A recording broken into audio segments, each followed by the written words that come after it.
Ikaw, bili ka nga muna ng ulam doon. Ngayon na may ginagawa ko eh.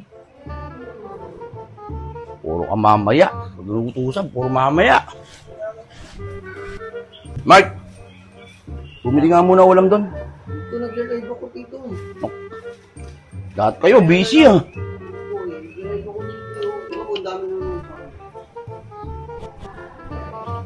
Yo, bili ka ba ulam? Bakit ako din? May method ako kasi. May ginagawa sila kuya mo eh. May ginagawa din ako, busy. Busy ako eh. Ikaw din ang bumili, wala ka namang ginagawa. Busy kayo ah.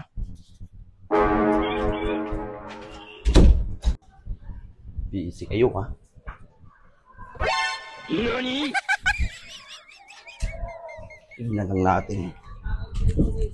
Wala yung internet. Wala yung internet.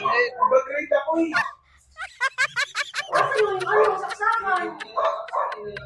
Ah, kasakan to! Oh, lakad na yan.